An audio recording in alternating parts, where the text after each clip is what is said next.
Bueno, es un verdadero privilegio para la Universidad Complutense y para el Instituto Español de Estudios Estratégicos contar con nosotros en esta mesa redonda de la tarde con tres personalidades tan poderosas del mundo de la información y de la comunicación. Podríamos decir que estamos en una mesa de periodistas, pero yo más bien tengo la sensación que estamos en una mesa de trotamundos, de personas que han pisado todos los rincones del planeta y que están siguiendo con enorme interés pues todo lo que está ocurriendo en primera persona para luego podérnoslo contar a los demás de la forma pues más cercana posible, ¿no? Creo que eso realmente en este momento pues si siempre ha tenido valor, en este momento mucho más, porque como hemos dicho desde el principio de este curso de verano, nos hacemos muchas más preguntas que respuestas que podemos dar para entender realmente qué está pasando, ¿no? La pregunta sería, ¿pero cómo hemos podido llegar hasta aquí? ¿No? Y entonces pues nos interesa encontrar una respuesta. Hace no mucho tiempo cayó el muro de Berlín, casi podríamos decir, fue ayer, y el mundo cambió y de repente hemos vivido durante 3 décadas en una situación de un mundo multilateral, de un mundo optimista que veía problemas, pero básicamente veía un horizonte despejado. Eso ha cambiado. Y ahora vivimos en un mundo multipolar y en un mundo que está muy en oposición a nuestra propia visión del mundo, ¿eh?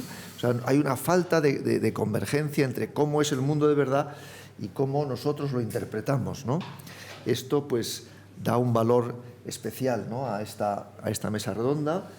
A ver si podemos encontrar, si no bien todas las respuestas, por lo menos alguna respuesta, alguna clave de lo que está ocurriendo para poder abordar mejor pues las cuestiones a las que nos estamos enfrentando y siempre, lógicamente, con una visión puesta en lo que hemos querido llamar el sur global. Esta mañana nos decía el ministro que no le gusta el término, pero en fin, es como lo estamos llamando, ¿no? Para que nos entendamos, ¿no? Y también decíamos al principio del curso que hay una cosa que tienen en común toda esa región que llamamos el sur global. Todos esos países, por una razón o por otra, quieren modificar el statu quo, quiere decir que no están de acuerdo con ese orden tal como es el mundo, aunque algunos podemos pensar que lo van a cambiar para peor para ellos, pero en cualquier caso no están conformes con este orden mundial. Tenemos con nosotros a Ángel Expósito, a mi derecha, que si esta mañana decía que había personalidades que no era necesario presentar, pues ¿qué voy a decir de Ángel Expósito? Es una voz que está en el trasfondo de nuestras vidas, ¿eh? De alguna manera, queramos o no, nos va a contar lo que nos quiere contar, ¿no? Porque ahí está, ese es el privilegio de la radio, que llega a las personas y muchas veces pues estás haciendo otra cosa y estás escuchando la radio. Sabemos. Bueno, voy a decir cosas muy breves porque creo que hay que dar la voz a los protagonistas y no a la presentación. Es nacido en Madrid y estudió periodismo en la Facultad de Ciencias de la Información de la Universidad Complutense de Madrid. Sabemos que es coordinador de información de la cadena COPE y presentador de La Linterna, que, por cierto, cuando nos deje aquí tendrá que ir a abrir La Linterna, entiendo, corriendo, o sea que tenemos también una cierta urgencia. Fue además director de ABC. Yo creo que en el mundo del periodismo pues lo ha hecho, si no todo, pues casi todo, ¿no? Yo creo que esto es suficiente para presentarle. Bueno, he de decir que esto es muy importante, quizás lo más importante de su currículum. Es un gran amigo del Instituto Español de Estudios Estratégicos y nos enorgullecemos de contar con un amigo como tú, Ángel. Luego quiero presentar también a Pilar Requena, que está a la izquierda de la mesa. Es decir, que estudiamos en el mismo colegio. No sé si te acuerdas que te lo comenté. Estudiamos los dos en el Colegio Alemán de Madrid. No, yo en el de Valencia. En el de Valencia, pues en el mismo colegio, pero desplazado, ¿no? Sabía que habíamos estudiado en el mismo colegio, pero bueno. Sí, pero sí. Sí, antes decía que esta es una mesa de trotamundos, no estaba. Bueno, pues Pilar, si es algo, es un trotamundos, ¿eh? Has estado en todas partes, has sido redactora de los servicios informativos de Televisión Española, has sido enviada especial, pues no sé si prácticamente a todos los grandes eventos que hemos vivido en nuestro tiempo. Has sido corresponsal en Berlín, tienes un conocimiento exhaustivo del mundo europeo, a lo mejor nos puedes dar alguna clave de qué está ocurriendo en nuestra querida Europa. Ha sido reportera del programa En Portada y además ha escrito importantes libros, autora del libro Afganistán de 2011, de Queremos Saber 2012 y luego también otro nuevo sobre Afganistán que ha ocurrido después de la salida de ISAF.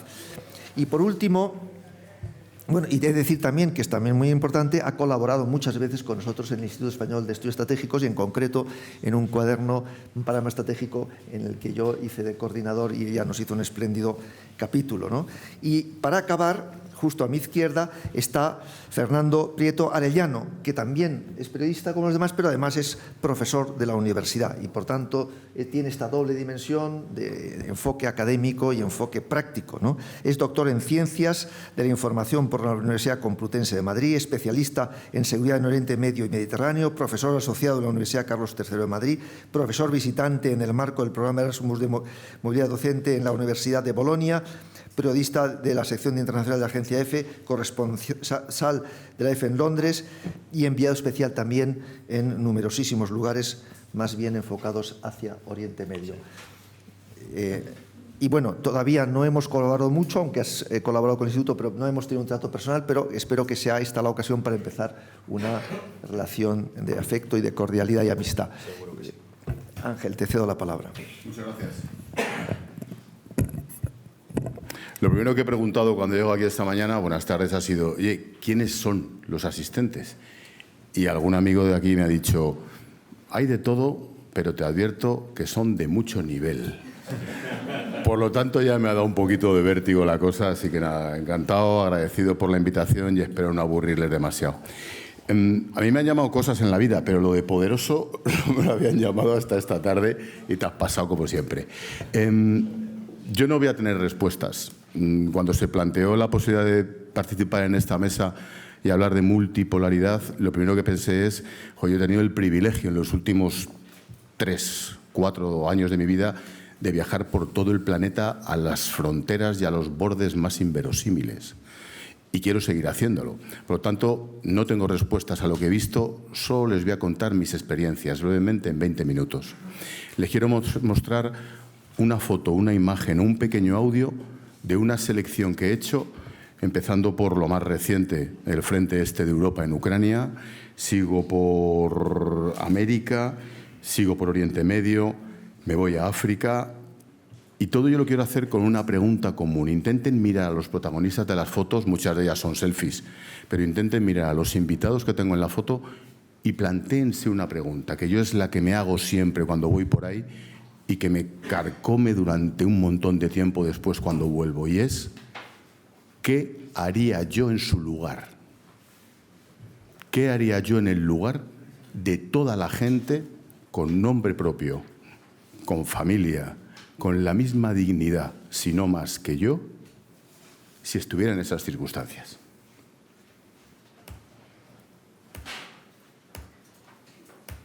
Esto fue hace exactamente un año. Con el presidente Zelensky, justo estábamos en campaña electoral en Kiev. Cuento una anécdota muy rápida. Éramos 5 periodistas, estuvimos 1h15 con Zelensky. Así, sin límite de preguntas, sin límite de temas, se entró absolutamente a todo. En un momento determinado nos avisan que al día siguiente llegaba Pedro Sánchez. Empezaba la presidencia española de la Unión Europea. Esto era un viernes, llevábamos una semana en Kiev. En algún momento nos llamaron para decir, veniros a ver al presidente en un lugar secreto, tal, hasta que nos plantan en su casa. Al día siguiente llegaba Pedro Sánchez, nos escriben de Moncloa al grupo de periodistas y nos pusieron una serie de limitaciones. La más importante, tenéis al presidente durante X minutos, podéis hacerle una pregunta pactada entre los 5. Y venía de estar 1h15 con el tío más importante del mundo, sin límite de preguntas y sin ningún tipo de cortapisa. Conclusión, yo me vine a Madrid, el resto de colegas se quedaron porque no les dejaron venirse. Pero a mí, en fin, tengo la suerte de que me toma el pelo lo justo y quien yo quiero nada más. A lo mejor soy políticamente incorrecto, pero si me muerdo me voy a envenenar, así que no pienso. Primera clave, hablando de inmigración, el retorno. ¿Es posible volver cuando alguien emigra de la manera que se emigra de estos sitios? Pues esta es la pregunta, a ver si suena bien, que le hice a Zelensky. Ay, no, a ver si se oye. No sé qué tengo que hacer para que se oiga, pero en teoría pinchar aquí, ¿no? No.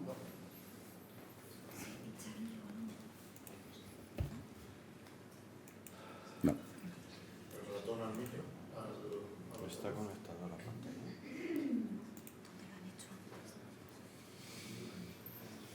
¿Y en el este de aquí? No. Creo que tienen que salir de la presentación antes para que se pueda ver. ¿Y cómo salgo?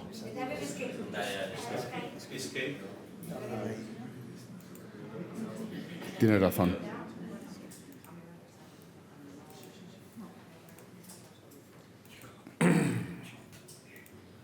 Bueno, algunos saltará solo. Que tu compañero dijo que saltaba automáticamente. Pero está saltando. Pero no salta. Bueno, volvemos a la pantalla, si no te importa. No te preocupes. Vuelve. Bueno, la pregunta es, yo le pregunté a Zelensky al acabarla, cuando ya estábamos casi terminando, le dije, mire, me han hecho una pregunta desde España que me la ha hecho mi mujer para usted. Y la pregunta es, ¿qué mensaje tiene que decirle usted a todas las cientos de miles, porque casi todo eran mujeres, refugiadas ucranianas repartidas por España, por el resto de Europa? Y la frase que dijo, se me quedó grabada, fue que vuelvan. No son refugiadas, son invitadas. Claro, en el mundo de la inmigración eso no te lo dice nadie, porque quien se va, en la inmensísima mayoría de los casos, es para no volver. En este caso, discúlpanos, pero no sé lo que hemos hecho. Sí, claro. Sí, era esta la siguiente. Bueno, la conclusión que quería exponer en la anterior, que es cuando él responde, es la necesidad de volver. En el drama de la inmigración, el problema es la vuelta. Y la vuelta es imposible en la inmensísima mayoría de los casos. Y era una clave que me quería... Luego, no es un problema de decir la gente migra a volver a casa, la gente migra para no volver, salvo guerras muy concretas, como esperemos que sea esta de Ucrania. Esto segundo es hace 3 semanas, un mes como mucho, estábamos al norte de Escocia, rumbo al Báltico, en la fragata Juan de Borbón. La fragata Juan de Borbón, durante este semestre, la Armada Española manda a la OTAN en la misión de disuasión frente a Rusia. Y estábamos ahí con el almirante Joaquín Ruiz Escajedo y me explicó una clave fundamental en todo el mundo este de la inmigración, que es el miedo. No somos conscientes en nuestras sociedades, sobre todo de europeas, de la Unión Europea y, si me apuran, más en el sur, del concepto miedo. Ellos me explicaban cómo en los países bálticos, Polonia, bajando hasta el Mar Negro, la población tiene miedo. Y me dio un dato el almirante muy interesante, y es que la población de los países bálticos, en concreto los que están más cerca de Rusia, que tienen más de 40 años, que es la inmensa mayoría, todos han sido soviéticos. Luego, todos saben el pánico que supondría volver a la Unión Soviética, porque hace solo esos años se cayó el muro. Y me pareció muy interesante cómo desde aquí, tan acomodados, mandando soldados a misiones de disuasión o de paz, no somos conscientes del miedo y del pánico que provoca determinada situación política internacional.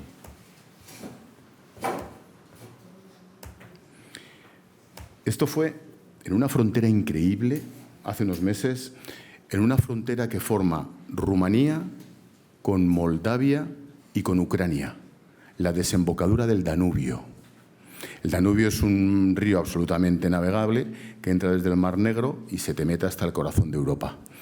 Para los ucranianos era clave porque podían sacar cereal tras el acuerdo de exportación, pero también está sirviendo de ruta para emigrar a toda la gente que puede emigrar. Y me encontré con un fenómeno que no había visto nunca, y es que emigraban muchísimos mayores, muchísima gente mayor, cosa que no ves ni en África, ni en América, ni en las pateras del Atlántico. Y me encontré con estos dos señores. ¿Saben qué edad tenían? Miren la foto. 64 y 65 años. ¿Sí? Impresionante, ¿eh? Y los hombres me contaban el drama de tener que salir huyendo de casa de Kharkov, que eran de Kharkov, refugiarse en un centro de la iglesia en la frontera de Moldavia con Rumanía, y me quedé con la clave de... Es verdad que cuando hablamos de migración nos quedamos con los jóvenes, las pateras, los que huyen, las mujeres, un drama terrorífico, pero ¿y los ancianos? Que el 99,9% se quedan allí y mueren en el infierno. Qué injustos somos, ¿no? me impactó la experiencia aquella con esta gente por eso. Esto es en Letonia, esto es frontera absoluta con el ejército de tierra español enseñando al ejército de tierra, lo digo, he sacado esta foto por la importancia de la defensa en todo esto, enseñando al ejército de tierra letón a algo tan aparentemente fácil como montar un refugio subterráneo y hacer trincheras. Estaban los ingenieros cavando literalmente, cogiendo troncos, haciendo obstáculos y levantándolos. Algo que ya aquí damos por hecho y que parece que están los soldados pegándose tripazos haciendo maniobras, ahí estaban enseñando, hace nada, esto fue en noviembre, enseñando al ejército letón a hacer trincheras. Y me contaron allí cómo, claro, ellos están tan monitorizados desde Rusia como los rusos desde este lado. Estábamos pegaditos a la frontera de Rusia. Me contaron cómo justo al otro lado de la frontera de la base, no recuerdo el nombre, al otro lado de esa frontera había una base de una brigada paracaidista con miles de soldados rusos, que cuando empezó la guerra les estaban monitorizando, los mandaron a Bielorrusia y de Bielorrusia el inicio de la invasión hacia Kiev. No volvió ninguno. No volvió ninguno. Machacaron a todos las defensas ucranianas y ahí empezó a fracasar la famosa invasión. Darry Álvarez es un amigo venezolano. Me voy a ir, me voy a pasar. Es un amigo venezolano. A ver si consigo irme al minuto 5. ¿Puedo pasar al minuto 5 esta? Te voy a dar la tarde, macho.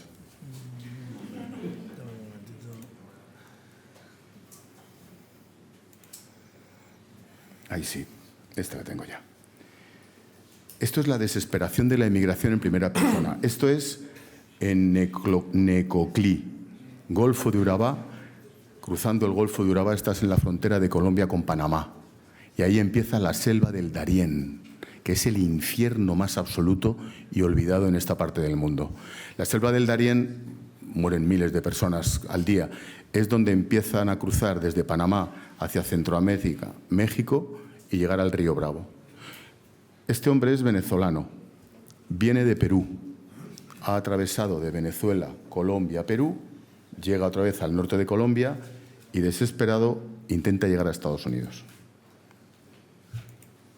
Vaya.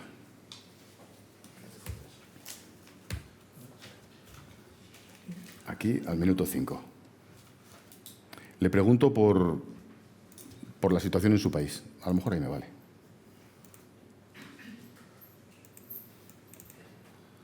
Nada.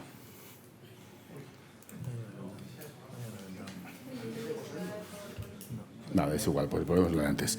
Le pregunté por la situación en su país y por qué había salido. Y el hombre, con una experiencia vital de haberse recorrido toda América, se rompe, se queda callado. Darry Álvarez es un amigo venezolano que ha echado no. Darry Álvarez es un amigo venezolano.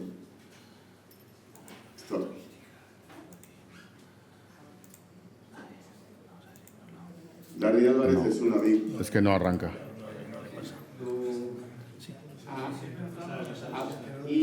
A ver. Ahí.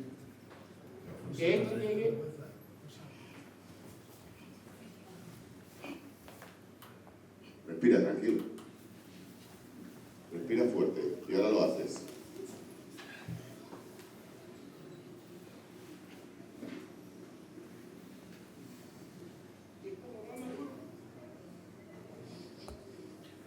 Que Maduro se vaya. Ya ese hombre ya tiene tanto dinero ya. He visto muchos paisanos míos que han muerto, paisanas violadas, maltratadas, abusadas. No nada más aquí en Necoclí, en otros países también.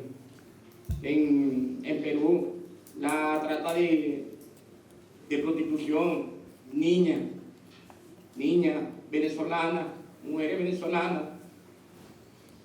Y los gobiernos lo que hacen es para ellos más importante la prensa y decir tanto venezolano esto, el venezolano roba, el venezolano, y no ven la realidad del venezolano. Que solo quiere vivir y trabajar.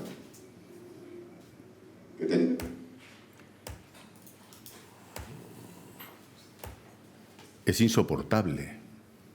O sea, pónganse en el lugar del reportero que está allí, que un tío te cuenta cómo en su travesía toda la gente que tiene alrededor, sobre todo las chicas, las niñas y las mujeres, para seguir haciendo la travesía han sido violadas, prostituidas. Y nosotros aquí hablando de geoestrategia y demás, la desesperación infinita de esa gente. Vuelvo a la pregunta inicial, ¿qué haríamos en su lugar? Esto es en México DF, hace un mes, en la Iglesia de la Soledad. Si se fijan la gente del fondo, yo cuando entro en la iglesia es un cura que se encarga de recoger los migrantes que consiguen sobrevivir al Darién y dan de comer a miles a diario. Si se fijan en el color de la gente, son todos de raza negra. Yo pensé, serán haitianos o venezolanos caribeños. Había congoleños y de Angola. Y dije, ¿cómo ha llegado esta gente desde el Congo y de Angola hasta México DF? Y me contaba el cura, el padre Benito, me contaba el cura que llegan en barcos desde la costa africana hasta Brasil, atraviesan toda América hasta el Darién y de allí hasta la frontera de Estados Unidos. Eran congoleños y de Angola. Me quedé completamente alucinado. ¿Cómo llegan hasta allí y quién paga el viaje? Ellos mismos cuentan que les organizan las mafias de trata de seres humanos con dinero ruso. No deja de ser interesante como tendencia estratégica.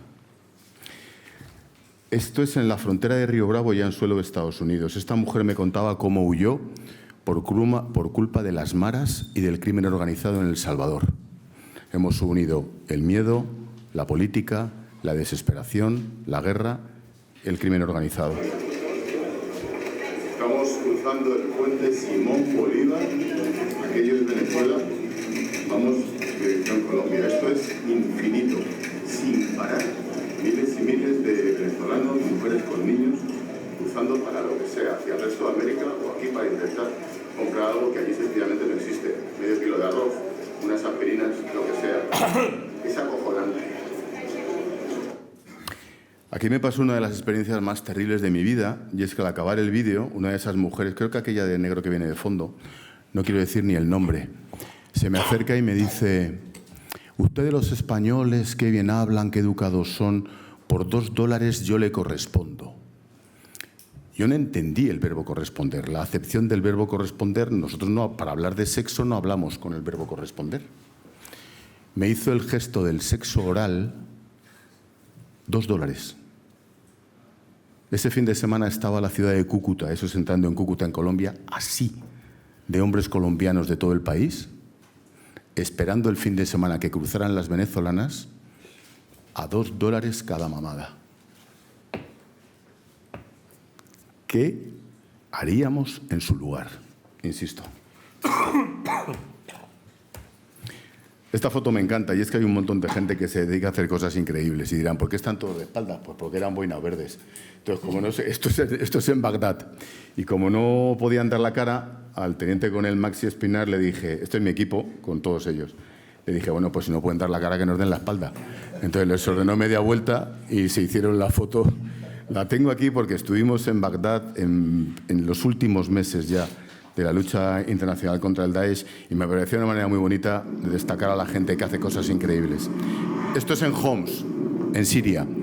Fíjense la secuencia y vuelvo a los retornados. ¿Quién pudiera volver a este sitio?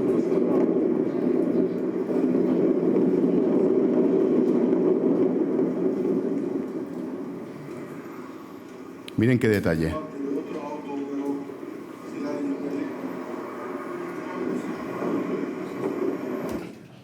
El único edificio que no está absolutamente destrozado por las bombas rusas era la mezquita.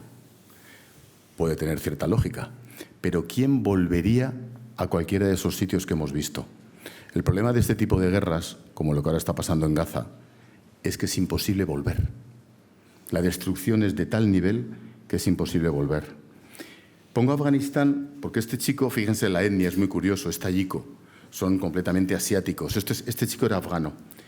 Llegó a Sicilia tras 7 saltos desde su país.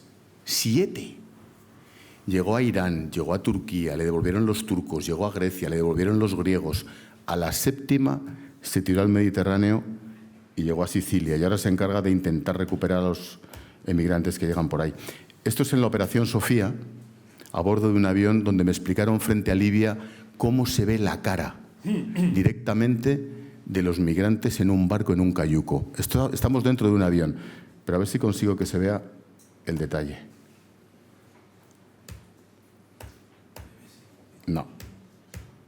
No me sale. No me sale salvo que venga mi amigo. Dale al play, ¿se puede?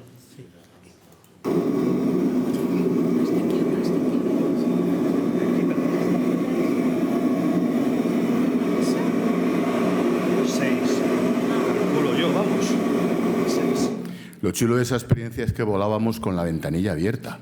¿Han volado en algún avión con la ventanilla abierta? Parece imposible. Íbamos tan despacio y tan cerca del agua que veías la cara perfectamente del migrante. Entonces, lo que me explicaba el soldado con su tele y con la cámara de fotos era: ¿tú te imaginas desde aquí estar enchufando y ver la cara de esa mujer y saber si va embarazada? Es sobrecogedor, ¿eh? Íbamos tan abajo que íbamos con la ventanilla abierta. Voy a ir más deprisa, ¿eh? La hermana Ana Gutiérrez, esto es en el Congo, en su hospital. Allí me contó, pongámonos en el lugar de esas madres. ¿Saben cuál es el parte médico que más firma al cabo del día? Ella es médico, es monja y es médico. El parte médico que más veces firma es arribé mort. Porque la gente va al hospital con el bebé, arribé mort. Y yo le pregunté a Ana, ¿y qué haces con el bebé? Pues nada, lo envuelvo en un papel y se lo doy. Porque no tienen ni dónde incinerar, ni dónde enterrar, ni dónde... ¿Qué haríamos en el lugar de esa madre? Insisto. Una de mis superheroínas favoritas. Es colombiana, la hermana Janet. La hermana Janet, a través de un premio que conseguimos, le mandamos el dinero y montó un centro de mujeres. Y en ese centro de mujeres en Culicoro, entre Mali y la parte chunga de Mali, en ese centro de mujeres les enseñan a cocinar, les enseñan las labores del hogar para poder trabajar en casa de los pudientes y les enseñan relaciones sexuales. Y yo le pregunté a Janet, vamos a ver, ¿tú eres monja? O sea, ¿tú qué sabes de relaciones sexuales? Me dijo, nada, pero yo contrato a las madres y a las abuelas para que eviten la ablación del clítoris de las hijas. Impresionante la lección de feminismo que nos dio la hermana Janet en aquel centro, solo para evitar la ablación de las niñas. En el trayecto de República Centroafricana hasta el Chad, muchas madres, por culpa de Boko Haram y por el terror absoluto a sus bebés, como esta niña tan bonita, a sus bebés literalmente les tiran, les lanzan directamente al campo, a los ríos, les abandonan por la desesperación y porque ya no pueden más.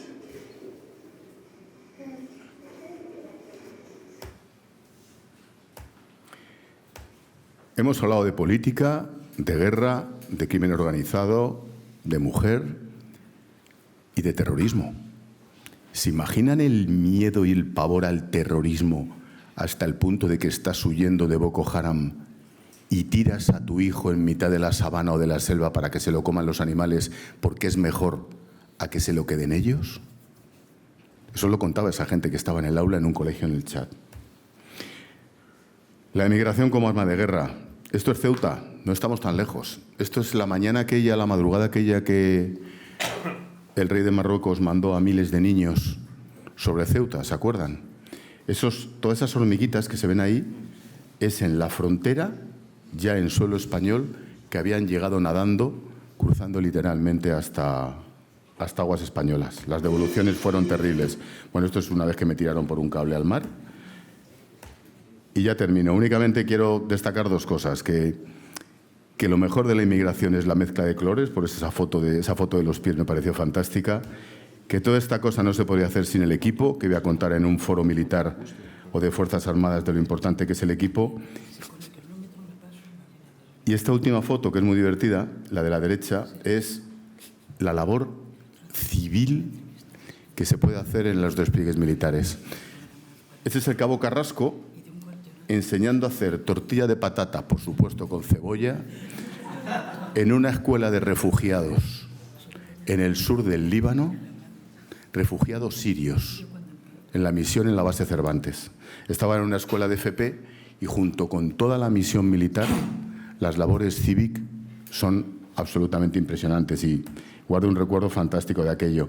El equipo, como digo, eso que se ve en la foto de Mosul, al fondo a la izquierda, yo nunca había oído un bombardeo en directo, lo había oído en las películas, pero el bombardeo de aviación a solo 3 kilómetros es algo terrorífico y eso fue justo días antes de acabar el Daesh. Y miren. Esta es la casa de los niños, un sitio absolutamente increíble, casi milagroso, en el centro de Ucrania, en Kiev. Que llevan adelante unas monjitas de Madrid, los niños, de Zamora, todas, la hermandad, la misión. He empezado casi hablando de los mayores y termino hablando con los niños. Eso es en Kiev y cuento la anécdota porque es maravillosa. Son 3 monjas españolas de 80 años de media que tienen un colegio a las afueras de la ciudad. Y el día que estalla la guerra, la embajadora española por entonces, Silvia Cortés, les llama y les dice: oye, veniros inmediatamente a la embajada, que hay que sacaros hacia Polonia como sea. Se cogen el metro, no querían, el metro era más seguro que ir por la calle, y cuando llegan a la embajada les están esperando los geos en la boca del metro. Llegan los geos españoles, entre ellos un tal Pelayo, y el Pelayo cuando las ve llegar dice: ¿vosotras otra vez? Era el mismo geo que hace 20 años las sacó de la embajada de España en Kinshasa, en las mismas circunstancias, a las 3 mismas monjas.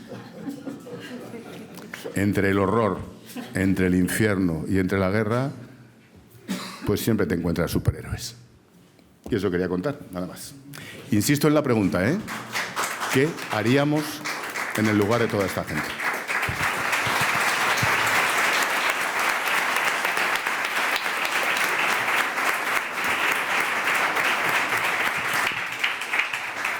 Pilar, tienes la palabra.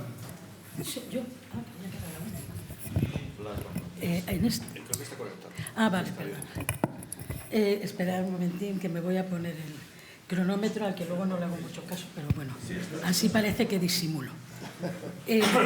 Hola, buenas tardes. En primer lugar, gracias de nuevo por contar conmigo para unas jornadas como estas. Yo me voy a centrar un poco, después de hablarlo también con vosotros, de las últimas coberturas en lo que considero, primero, que muchas cosas están interrelacionadas. Voy a dar solo, porque no me va a dar tiempo, a más una serie de pinceladas de cada uno de los temas. Voy a empezar con Afganistán, luego voy a ir a Alemania. Yo no tengo el secreto para cómo solucionar la Unión Europea, pero sí que sé que nos faltan hombres y mujeres de Estado con un proyecto claro de futuro y con una autonomía clara para nuestro continente y especialmente para la Unión Europea. Mientras eso no lo tengamos, y eso no solo no hemos avanzado, sino que creo que hemos retrocedido, no vamos a llegar muy lejos. Y toda vez que ahora el motor de la Unión Europea, Alemania y Francia, está más que gripado. Y eso es grave. Y Alemania atraviesa una crisis que luego daré más datos, muy grave. Y si Alemania no tira, por desgracia, los demás vamos a remolque. Voy a hablar también sobre el Ártico y la geopolítica del Ártico, especialmente de Svalbard. Acabo de volver de ahí. Es verdad que mucha gente se piensa que el Ártico es zorro polar, oso polar, una maravillosa naturaleza salvaje, pero resulta que la zona de Svalbard, esa zona del Ártico, que es la que está habitada más al norte del mundo, es también la que está sufriendo un calentamiento global entre 3 y 6 veces superior a cualquier lugar del mundo, y es también el sitio que se coge como ejemplo de estudio de todos los científicos para ver qué puede pasar en el futuro y para prevenir lo que nos espera, que es muy grave. Pero es que justamente esa zona, Svalbard, es una de las zonas donde en los próximos años vamos a ver movimientos geopolíticos muy importantes. Rusia ya está ahí dentro, China lo está intentando y muchos se están situando aprovechando la ciencia y las estaciones científicas. Yo he estado hablando allí con los rusos porque tienen un asentamiento minero y hasta allí llegan las sanciones de la guerra de Ucrania, pero luego pasaré a más detalles. Y finalmente me referiré a lo que yo llamo un poco la venganza de los neoimperios, de ese nuevo triunvirato que se ha creado de la venganza, Rusia, Irán y China, más una serie de países del sur global, especialmente los BRICS y algunos más de Latinoamérica y de África, que realmente sí, estamos hablando de multipolaridad. Tenemos muchos polos, pero no solo muchos polos de poder, sino muchos polos de conflicto, muchos polos de temas pendientes, muchos polos de retos, pero luego tenemos claramente dos bloques, no nos equivoquemos. Tenemos el bloque occidental y enfrentados completamente con otro bloque que forman Irán, China y Rusia, acompañados de otros 30 países prácticamente que o callan o se suman. Lo estamos viendo en la guerra, de Ucrania claramente y en las sanciones, y lo estamos viendo en África, como Rusia y China, a la sazón, lo que has dicho, Ángel, de sorpresa de encontrarte allí habiéndolos pagado Rusia. No hay ninguna sorpresa. Rusia está en África y China también. China está explotando los recursos y Rusia está tomando posiciones militares.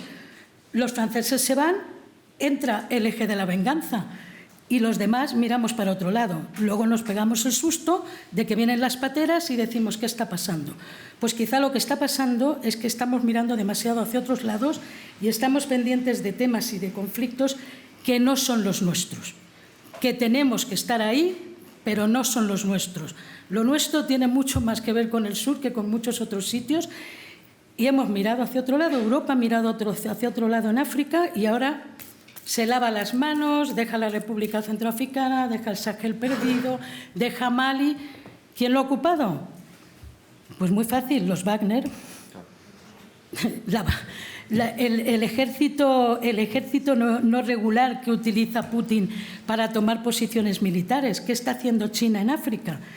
Aparte de creando enormes edificios de infraestructura que no da mano de obra local, porque se llevan a los chinos desde China para que lo trabajen, es decir, todo queda en las mismas manos, lo que están explotando es todos los recursos pesqueros de toda la costa. Senegal, Gambia, ¿qué hace la gente? Vende la patera. El propio dueño de la patera se convierte en un traficante de seres humanos porque le sale mucho más a cuento que seguir faenando en un caladero que ya no hay porque lo están completamente dejando desolado los chinos, que además crean fábricas de harina de pescado donde vierten todo lo contaminante al mar para terminar ya de rematar la jugada. Eso lleva pasando ya unos años. Nos sorprendemos ahora de cómo llegan las pateras de nuevo por la peor ruta y la más peligrosa, que es la del Atlántico desde Senegal y Gambia. Pues es muy fácil, yo he estado allí. Los conozco, los veo, son amigos. ¿Qué van a hacer? Y perdonadme, no vienen los más preparados, vienen los más fuertes y los más pobres. Los más preparados se quedan allí. Los más preparados son los que tienen trabajo allí con las multinacionales, los que tienen trabajo allí con las compañías extranjeras, los que reciben fondos de la Unión Europea y reciben fondos de Estados Unidos, los que pueden venir también aquí a formarse o a participar en congresos. Esos están allí porque además forman parte de alguna manera del poder y de las élites del poder, por cierto, muchas de ellas corruptas, autoritarias e incluso dictatoriales, que seguimos apoyando y seguimos financiando, sin que el dinero al final llegue allí donde tiene que llegar. Esto era una parte, lo siento, me he ido. Afganistán, que era el primer punto del que me han pedido hablar. Estuve en Afganistán en noviembre del 22, la última vez, ya con los talibanes en el poder. No fui con Televisión Española, fui por mi cuenta, en mis vacaciones. Me encanta lo de las vacaciones. Sí, eran mis vacaciones. Es que yo voy a esos sitios a investigar en vacaciones y con mis recursos, porque la tele no me deja tener tanto tiempo para investigar y para profundizar. Vas mucho más a la locura de rodar y de no sé qué, y entonces a una le gusta volver a determinados sitios y sobre todo profundizar. Sí que conseguí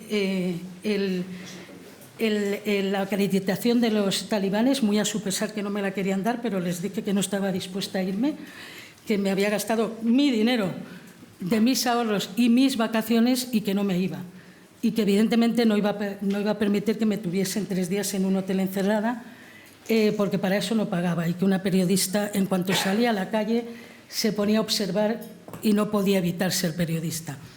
Bueno, a las 24 horas me lo dieron, no sé tampoco por qué, pero en fin, me lo dieron. Básicamente estuve en Kabul en esa ocasión. Sí que tengo la intención de volver en los próximos meses y ya recorrer todo lo que pueda del país, aunque la situación ha empeorado mucho y me lo tengo que pensar 2 veces. La situación es terrible. Y quizá de ahí, de ese punto, Afganistán quizás sea el punto de inflexión para la pérdida de credibilidad de Europa y sus valores. La forma en que salimos de Afganistán. Estados Unidos lo lleva en el ADN. No le importa. Él va a lo que va, se va cuando quiere, hace como quiere, nosotros no.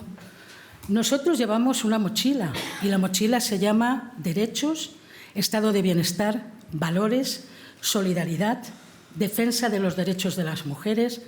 Ese ha sido siempre nuestro nicho. Esa es la fortaleza de Europa, al margen ahora de poder tener una Europa rica o una tercera potencia si todos estuviésemos unidos. Pero Europa tiene ese espejo donde se miran todos, esos valores, ese estado de bienestar. Si eso nos lo jugamos, si eso lo perdemos, Europa no tiene nada. Europa termina siendo un sándwich, el contenido de un sándwich entre los demás poderes.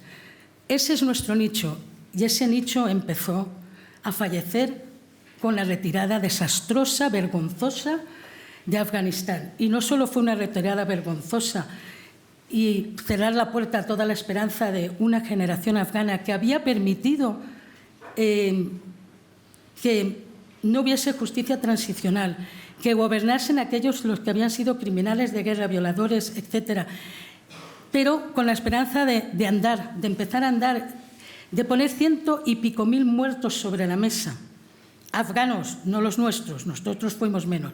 Un muerto ya es demasiado en cualquier lado, pero ellos pusieron el mayor número de muertos, siempre con la misma esperanza. Perdimos una oportunidad única, la de un pueblo que pide que entremos, la de una población que pide que entremos, que pide que le ayudemos, con un proyecto, los PRTs, que funcionaron y que podían haber funcionado mucho mejor si los hubiésemos llevado hasta el final y no hubiésemos a mitad camino, porque la retirada no fue en el 2021, mentira. La retirada fue en el 2014, cuando Estados Unidos decidió irse. Luego se quedó unos equipos de diferentes países formando todavía a las tropas afganas y a la policía, y Estados Unidos ofreciendo ayuda militar y la cobertura aérea hasta que decidió ya no ofrecerla, que fue en el último momento, y lo dejó todo caer. Pero Estados Unidos, como digo, lo lleva en el ADN. Nosotros no. Nosotros no llevamos en el ADN no cumplir con esa defensa de los derechos humanos y con las promesas de esperanza a todos esos países que se miran en nosotros. La reunión de Doha reciente es una viva muestra de una nueva cesión a los talibanes. No han admitido la presencia de la sociedad civil, no han admitido la presencia de las mujeres y nos hemos reunido con ellos. Pero claro, no los reconocemos. Hombre, perdón. Una cosa es el no reconocimiento oficial, pero ustedes les están reconociendo como interlocutores en el momento en que van a Doha y se reúnen con ellos bajo sus condiciones, para que solo se hablen sobre 2 temas que les interesaban a ellos: el tráfico contra las drogas y el sector privado, la pasta para poner en marcha la economía, que es lo que les interesa. Todo lo demás, y tenemos lo mismo, la represión de las mujeres. ha aumentado de forma escalofriante. Se habla de apartheid de género en Afganistán y es así. Es un horror lo que están viviendo las mujeres dentro y eso de que están controlando la seguridad, ja, ja, ja. Afganistán vuelve a estar convirtiéndose en un santuario del terrorismo. La prueba la tenemos en el mes de mayo, el atentado contra los turistas extranjeros, entre ellos un grupo de españoles del que se ha responsabilizado el autodenominado Estado Islámico de Jorasán, que es la rama local del Daesh en esa zona. Pero Al-Qaeda está ahí dentro y nadie lo va a negar. Al-Qaeda siempre ha tenido una relación privilegiada con los talibanes y eso no se ha acabado porque además está imbrincada en numerosas relaciones intermaritales de miembros de los talibanes y miembros de Al-Qaeda. Tenemos a los grupos terroristas pakistaníes, tenemos al grupo terrorista de Uzbekistán, todos ellos, cuidado, movimientos islámicos, movimientos islámicos. Islam radical. No nos llamemos a engaño de qué va esto. No pensemos que esto no nos afecta, no pensemos que esto no está relacionado con nuestras comunidades también aquí, no todas, por supuesto, cuidado, no me malinterpreten, pero aquí se está cociendo también mucho y no podemos seguir mirando hacia otro lado. Vamos, miremos lo que está pasando en Francia, en las banlieues, miremos lo que está pasando en el Reino Unido. Hace unas semanas detecté una campaña pro-hijab en Gambia, un islam moderado completamente. La campaña venía del Reino Unido, no venía de Gambia, venía del Reino Unido. ¿Y cuál fue mi sorpresa? Que ahora cuando vaya les voy a poner las pilas, me veo a exalumnos míos y a los que voy a darles formación de forma altruista de periodismo y de periodismo de investigación, me veo a muchos alumnos y alumnas a favor de ponerse el hijab. Y es cierto que en los últimos años, cada vez que voy, veo más hijab, veo más las mujeres más cubiertas, veo muchísimas mujeres jóvenes rezando las 5 veces al día, que no lo he visto lo he visto en pocos países musulmanes y llevo cubriendo países musulmanes desde el Magreb hasta Asia desde el año 90. O sea, he visto cómo se han ido radicalizando, cómo ha ido tomando posición el Islam radical en lugares moderados. Cuando la gente me decía, no, nosotros somos moderados, digo, pues os voy a dar el ejemplo de todos los países donde me habéis dicho que sois moderados y ya está perdido. Eso me lo dicen en Gambia, mis amigos. No, nosotros somos moderados. Digo, oye, me lo decían los afganos, me lo decían los pakistaníes, me lo han dicho los palestinos, me lo han dicho los libios. Digo, tú no sabes la cantidad de países que me lo han dicho y mira cómo está todo, ¿no? Mira cómo está todo. O sea que... Y esa campaña no era interna, venía del Reino Unido. Con lo cual, cosas que yo creo que no vigilamos, no tenemos en cuenta, no sumamos esos elementos en un análisis en el que te lo tenemos que sumar. Y esto no es estar contra el Islam o estar contra la migración.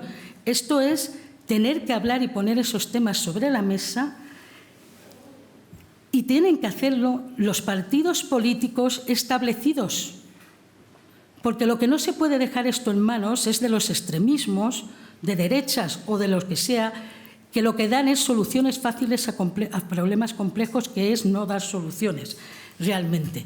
Tenemos que poner sobre la mesa problemas graves, porque tú has hablado del miedo en esas sociedades.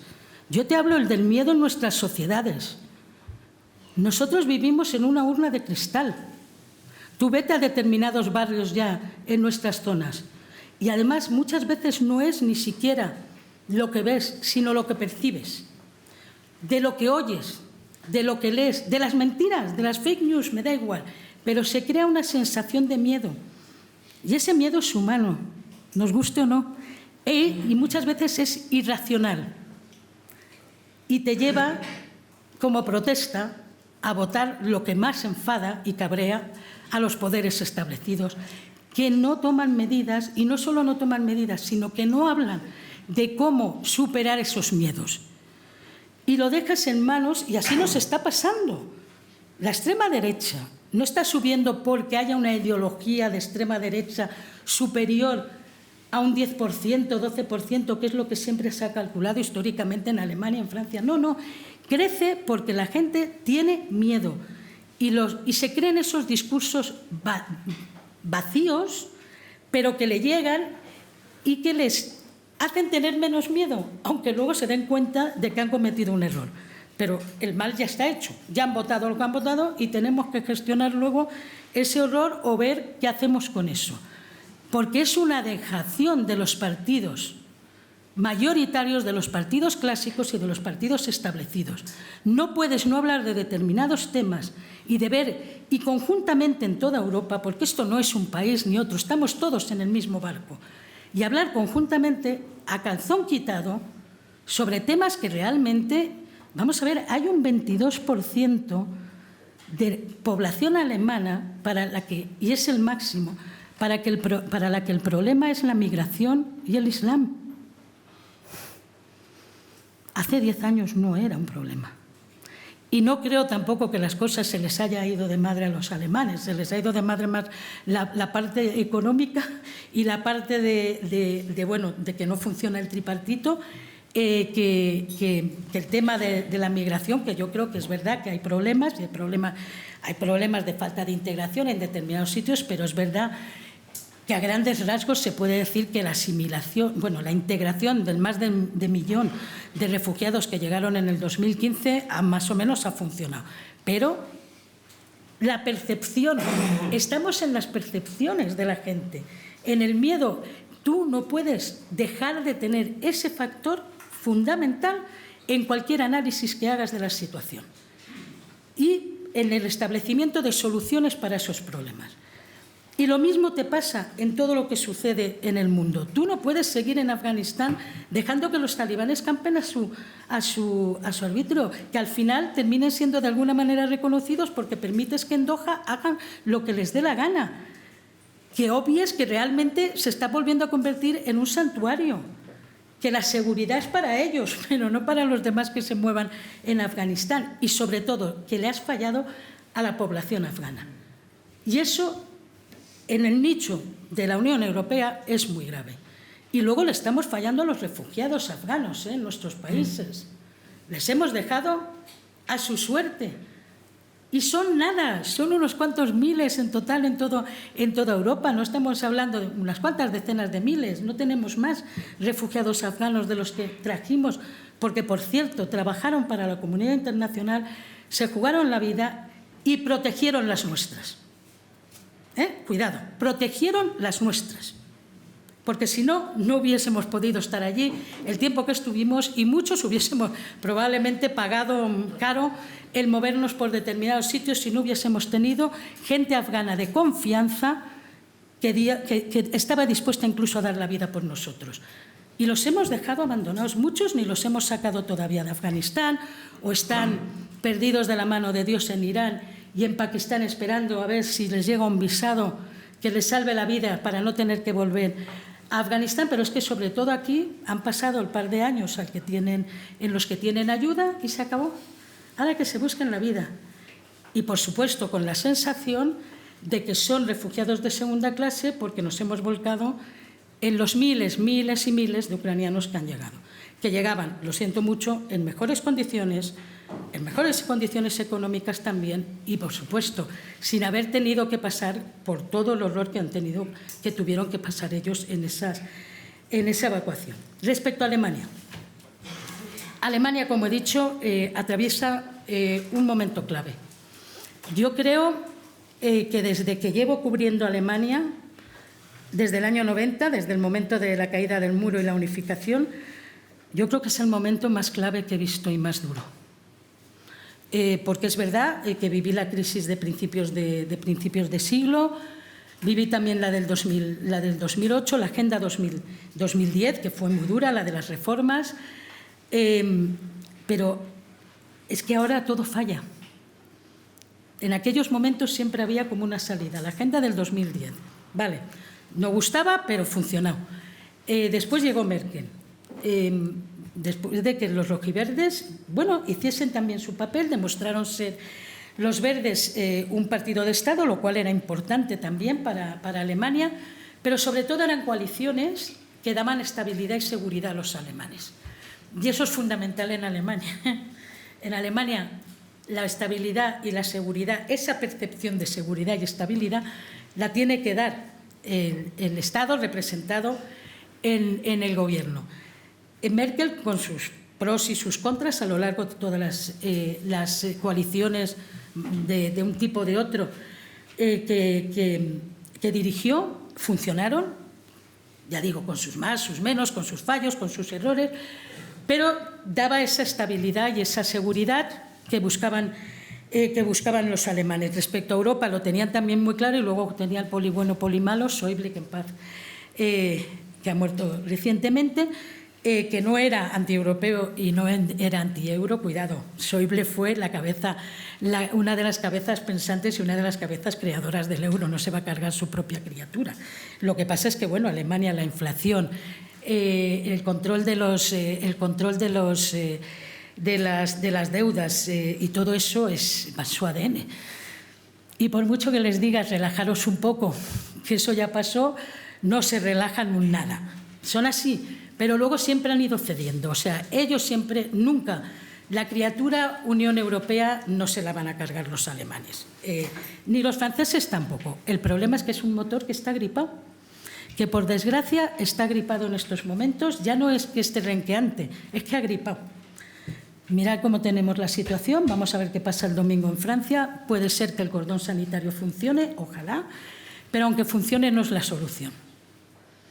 No es la solución porque vamos a tener también, hay una coalición de izquierda que, bueno, que va a saltar por los aires en cualquier momento, y sobre todo tenemos una extrema derecha con un porcentaje muy alto de voto, que puede llevar a la presidencia, que no a la jefatura del gobierno, a la presidencia, recordemos, en un sistema presidencialista, a la presidencia de Francia en las próximas elecciones presidenciales. Y eso ya son palabras mayores. En Alemania te ocurre lo mismo. En Alemania, si vemos los resultados de las elecciones europeas, por desgracia, vemos que en los estados del este ha ganado la AfD. Es la primera fuerza más votada en prácticamente todos, menos en Berlín, pero Berlín es muy sui generis. Pero es que incluso la tenemos muy fuerte en el sur, en Baden-Württemberg y Baviera, por cierto, los dos estados más ricos de Alemania, donde la CSU antes lo tenía muy controlado y donde incluso en Baden-Württemberg tuvimos muy fuertes a los verdes. Y ahora nos vemos ahí. Se ha sentado también en el oeste algo que no esperábamos, o algo que no se esperaba tan pronto. En el este lo vamos a ver en septiembre, que vamos a tener elecciones en Turingia, en Sajonia-Anhalt y en Brandenburgo. En todas se va casi al 30%, en Turingia supiera el 30% y puede ser que se vaya al 30 y algo. La fuerza más votada, cosa que es grave, ha sustituido, se ha cogido todo el voto de los Linke, de los antiguos comunistas, y también engancha todo el voto del descontento, y engancha también todo el voto de los partidos residuales que antes eran extrema derecha, de FAU, los NPD y tal. Se plantean una prohibición, olvidémonos de una prohibición de un partido en Alemania, nunca ha funcionado, salvo en los años 50 cuando prohibieron el Partido Comunista y el nazi. Después es muy complicado, es muy difícil y puede ser que tenga al final un efecto boomerang. Los cordones sanitarios han funcionado hasta ahora, es cierto, en Alemania. Veremos si la CDU mantiene ese cordón sanitario que mantuvo claramente Merkel. Friedrich Merz, yo no me fío nada de él, lo siento. Era el enemigo recalcitrante de Merkel, y ya conseguir hacerse con el liderazgo de la CDU y encima con la Cancillería es como su sueño dorado, cuando realmente yo no le veo carisma y tampoco se la veo a Scholz. El gran problema del tripartito, primero, es que es el agua y el aceite. Funciona bien SPD con verdes, pero es que, claro, liberales es todo lo contrario. Los liberales es austeridad, es no subida de impuestos, es control del gasto, y los otros es lo contrario, con lo cual en un momento de crisis donde tienes que empujar a una economía que está prácticamente en recesión, si tienes dictado por el Tribunal Constitucional que tienes que mantener, que no puedes utilizar determinado dinero que tenías en otro sitio, pues nos encontramos con una grave crisis económica y sobre todo con una crisis de crecimiento económico en Alemania. Y eso está lastrando, no se está llevando a cabo en condiciones la transición ecológica, lo verde, no se están desarrollando ni modernizando las infraestructuras, sobre todo el ferrocarril, y todo eso el pueblo, la población lo está notando y le está costando también, sin olvidar que la falta del gas ruso les ha trastocado absolutamente todos los planes que tenían de aquí al 2030. Ellos habían basado su transición ecológica y todo lo que ello llevaba consigo en unas relaciones con Rusia privilegiadas, con un gas barato y dentro de unos acuerdos, y todo eso se vino abajo con la invasión rusa de Ucrania. Bueno, estos son los puntos que hay que tener en cuenta en esto. Bueno, vamos a pensar que en el 2006 ellos organizaron el Mundial de Fútbol, recibieron grandes parabienes, todo el mundo dijo que eran maravillosos organizando, aunque quedaron los terceros. Eso sirvió de empuje y de renacimiento del espíritu de los alemanes en medio de una crisis. Ahora están organizando la Eurocopa, pero claro, mañana no pueden ganar. Entonces, bueno, pues está bien que piensen que lo han organizado todo muy bien, pero es que estamos nosotros por medio. Y mira que yo voy a tener el corazón partido, lo confieso, pero mi corazoncito ahí va hacia el lado español. Pero sí que es verdad que estas cosas, por ejemplo, a los alemanes les dan nuevos bríos, ¿no? Bueno, pues si no ganan, es que hemos terminado chocando demasiado pronto, tenía que haber sido la semifinal o la final, para que todos estuviésemos contentos, pero bueno, veamos a ver si también la organización, que lo están organizando bien, que se sienten felices, sirve también un poco de empuje a una población que de verdad ahora mismo es preocupante, la falta de empuje, de ánimo, que les inclina a esos votos a la extrema derecha, un gobierno que no funciona, un Olaf Scholz que es muy moderado pero no tiene carisma, es que no tiene nada, es que el pobrecillo, Schröder era un populista, pero al menos tenía ese carisma.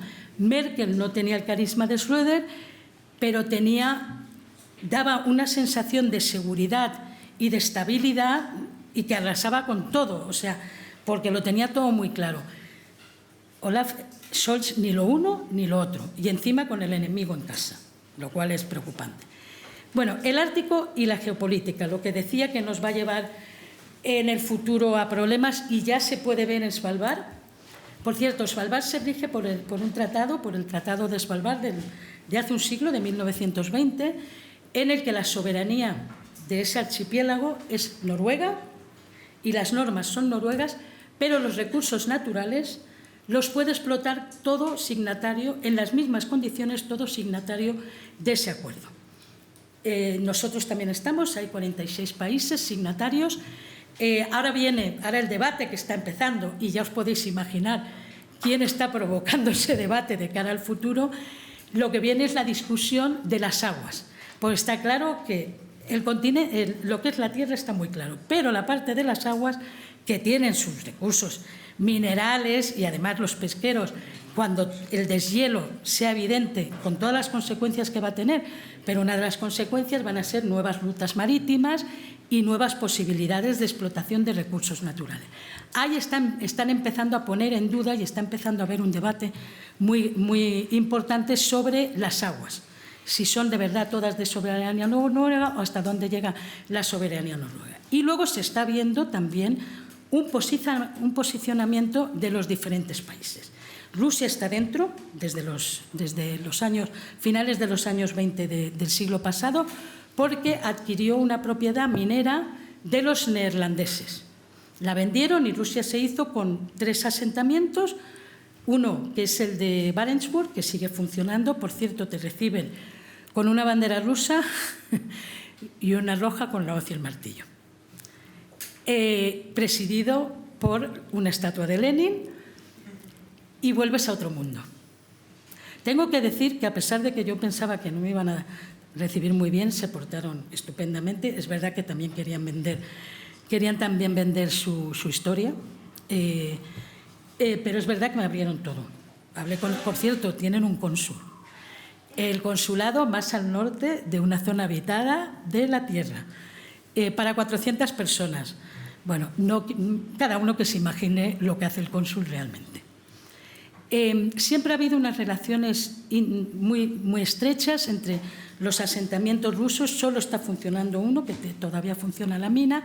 Piramiden solo se estaba tratando ahora para el turismo. Se habla ahora de un gran centro científico que quieren colocar en Piramiden, y Grumán está cerrado, que también era otro asentamiento minero, y es propiedad de una empresa rusa estatal, Artikugol, que, como os podéis imaginar, depende de el Kremlin. Premio. Por supuesto, sus representantes dependen del Kremlin, y la política que te venden y los principios que te venden son los del Kremlin. Hasta allá ha llegado la guerra de Ucrania. Estaban desarrollando el turismo. El turismo pasa por Longyearbyen, que es la capital del archipiélago. En la capital del archipiélago viven como 2.000 personas. La mitad son noruegas, la mitad es comunidad internacional, de hasta casi 50 nacionalidades, y por ahí entra todo. Es decir, entramos con los aviones. Desde ahí ya en invierno es moto de nieve, y en verano, cuando se deshiela, puedes llegar en barco. Ellos también tienen que pasar por ahí, porque no pueden utilizar los helicópteros nada más que para volar entre sus 3 asentamientos y casos de emergencia, porque así lo dictaminan las normas noruegas. ¿Qué ha ocurrido? Se han roto las relaciones por las sanciones, y se han roto prácticamente a todos los niveles. Es decir, había relaciones culturales, había relaciones políticas, había relaciones científicas. Ya viene el problema. Los científicos de los dos lados son muy críticos con este tema, porque es lo que dicen. Vamos a ver, estamos de acuerdo con que hay que sancionar y hay que condenar la invasión de Ucrania, pero aquí estamos trabajando para el mundo. Y ellos tienen una zona que están investigando, una serie de glaciares y de fiordos lo hacen ellos porque les queda más cerca, y lo llevan haciendo toda la vida, desde que iniciamos las investigaciones científicas del permafrost, del deshielo y del cambio climático. Y nosotros tenemos otras zonas. Tenemos que comparar los datos, tenemos que contar con todos los datos de toda la zona, porque además es realmente la única zona que no es militar, donde no hay presencia militar, es solo civil. Todos los que se mueven son civiles, científicos o turistas o lo que sea, pero son civiles. Es el único sitio realmente del Ártico, salvo Groenlandia, que funciona de otra manera, al que tú puedes llegar como civil y como científico. Entonces, es verdad que algunos individualmente han mantenido las conexiones, pero no hay lo que es la institucionalización del reparto y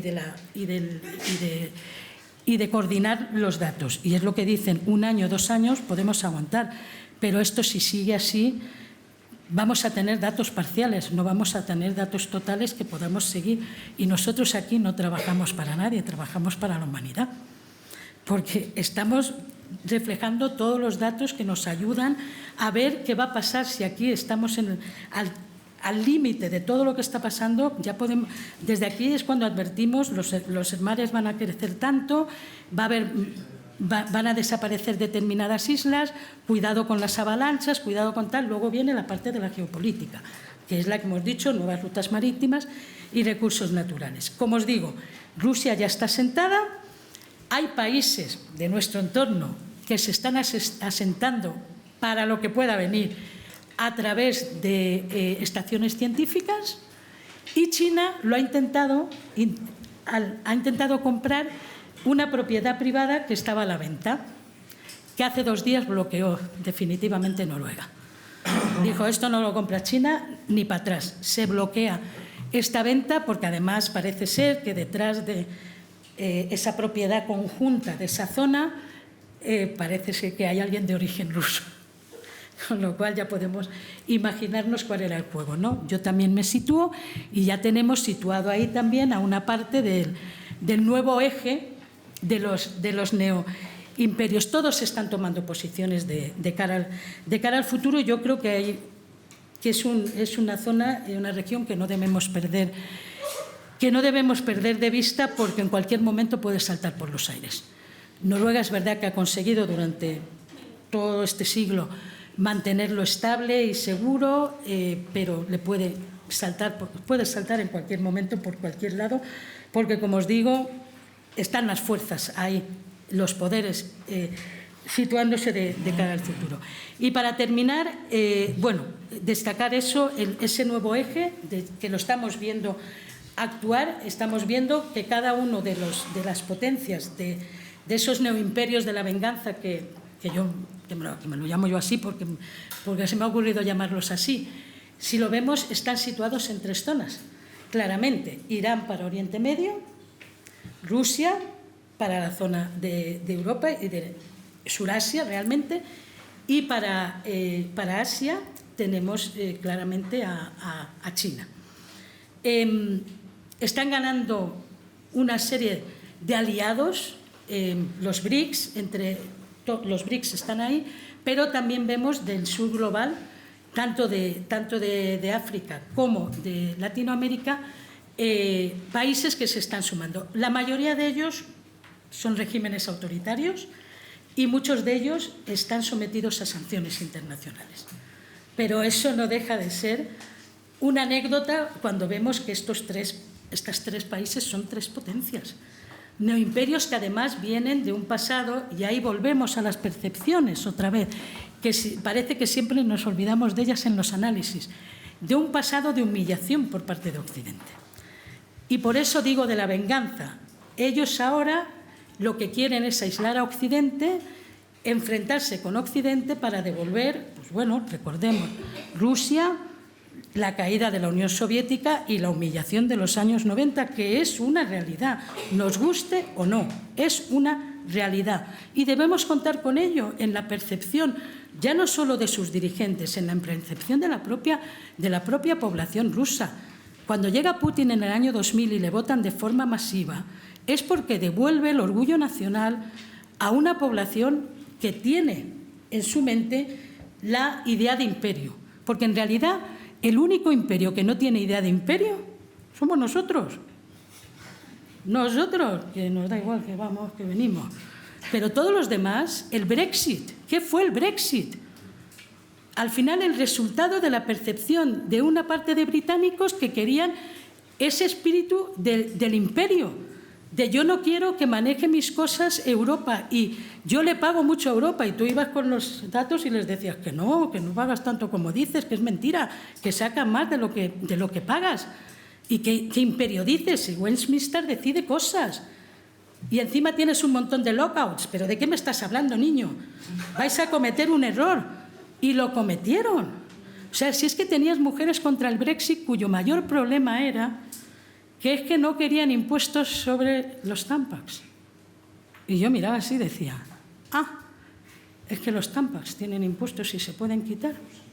O sea, y eran mujeres por el Brexit cuyo problema eran tasas sobre las compresas y los... O sea, decías, estos están... Y ahora lo están pagando. Ahora lo están pagando. Ahora hablan ya de... ¿cómo lo llaman? El Brexit, ¿no? El regreso a Europa. O sea, esa percepción de las poblaciones también la tenemos que tener en cuenta, porque si nos olvidamos de una parte importante, el miedo, el sentido del pasado, las humillaciones con las que pueden jugar, no nos engañemos, con las que juegan los gobernantes de todos los colores y en todos los países. Y yo creo que los analistas, los periodistas, lo que estamos es un poco para poner esto en orden y para llamar la atención y decir, cuidadito, tengan en cuenta esto, dejémonos de tantas tonterías. Es verdad que a ustedes les gusta mucho el poder, pero ustedes están ahí para gestionar. Están para gestionar mis cosas, las mías y las de toda nuestra población. Para eso les votamos y para eso les pagamos. Y si no les gusta, váyanse. pero no intenten mantenerse en el poder por el poder a costa de no tener en cuenta las percepciones y los problemas que ve la gente, que a lo mejor no son reales, pero son los que perciben. Y si no mira, yo lo dije, Putin se equivocó. Bueno, Putin es un invasor, dicho todo de paso, y un dictador, se acabó. Pero una de las cosas que yo creo que le falló a Putin, aparte de equivocarse creyendo que podía hacer en Ucrania lo mismo que había hecho en Georgia en el año 2008, le falló la percepción de lo que había pasado en el este desde el 2014 al 2021. O le engañaron, o sus analistas no le dijeron, oiga, ya no todo el mundo ve las cosas como las veía en el 2014 y ya no tenemos a tanta gente ahí prorrusa completamente. Si encima la bombardeas, amor, el resultado puede ser mortal de necesidad. Yo creo que esa percepción le falló completamente y por esto al final tuvo que entrar a lo bruto, a lo bestia, por todos los lados, porque no respondió la parte prorrusa que él esperaba que respondiese, pues poco menos que poniéndole la alfombra roja, porque habían pasado muchas cosas, para lo bueno y para lo malo, desde el 2014, desde el final del Maidán hasta el 2021. Percepción, sentimientos, sensaciones de miedo, todo, sí, ya acabo. Todo eso hay que tenerlo en cuenta en cualquier análisis. Y sobre todo ahora mismo, en un mundo global y multipolar, donde todo está interrelacionado, si no tienes todas esas claves e interrelacionas, difícilmente vamos a conseguir pacificar un poco el mundo o evitar que todavía sea peor de la situación en la que ya nos encontramos. Y paro porque me dicen que paro. Bueno, muchas gracias, Pilar. Sí. Yo me temo que ya muchas preguntas no va a dar tiempo de hacer, pero en fin, doy la palabra a don Fernando Prieto, con el tiempo un poco justillo y con la intención de no pasarnos de las 6 menos cuarto. Prometo, bueno, no prometo, pero intentaré ser breve. Muchas gracias, lo primero, a la Universidad Complutense, al Instituto, al CSD por su amabilísima invitación. Para mí es un privilegio estar con todos ustedes y con estos queridos compañeros y admirados compañeros.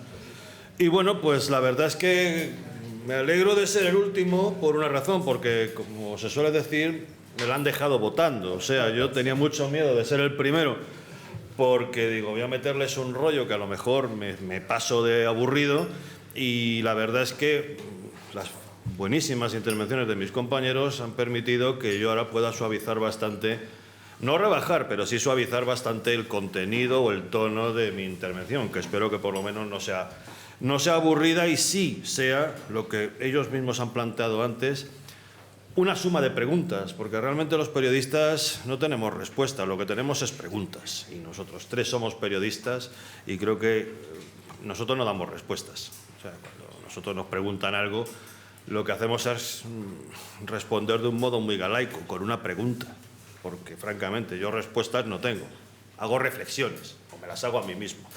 Y entonces, bueno, estamos hablando del multipolarismo, y estamos hablando del multipolarismo como una especie de derivada de la otra cara del multilateralismo, que teóricamente nace con el final de la Guerra Fría, con la caída del muro de Berlín y con un nuevo orden que se configura tras esa desaparición del orden bipolar perfectamente establecido tras la Segunda Guerra Mundial, que tiene una sola potencia hegemónica, que es Estados Unidos, ¿verdad? Desde el fin de la Guerra Fría, la caída del muro de Berlín, todos los años 90 y el comienzo del siglo XXI. Yo la verdad es que la palabra multilateralismo, como multipolarismo, pero de eso hablaré un poquito más adelante, la tengo un poco en duda, porque yo creo que jamás ha habido multilateralismo. Lo que ha habido ha sido diversas formas de hegemonía o hegemonías. Y entonces, si por multilateralismo entendemos la suma de muchas organizaciones, incluida la ONU, por encima de todas, aunque sea la más inútil de todas, pero necesaria, y siguiendo por la Unión Europea, la OTAN, los BRICS, el G20, los no alineados, lo que ustedes quieran. Si entendemos eso por multilateralismo, es verdad que hay multilateralismo. Si entendemos multilateralismo por la suma de varios iguales o más o menos iguales que tratan de confrontar posiciones, no hay multilateralismo. Estoy de acuerdo con lo que ha dicho Pilar, que lo que estamos asistiendo es a una nueva bipolarización. Yo no lo llamaría bipolarización exactamente, pero creo que andamos muy cerca de eso. Yo lo llamaría un orden westfaliano, y permítanme que me ponga un poco pedante, de verdad, pido perdón, en el sentido de que estamos en un orden o llegando a un orden muy parecido al que nos deja la paz de Westfalia en 1648. Es decir, hay una sola potencia que ha perdido, que es el Imperio Hispánico, la monarquía hispánica, España.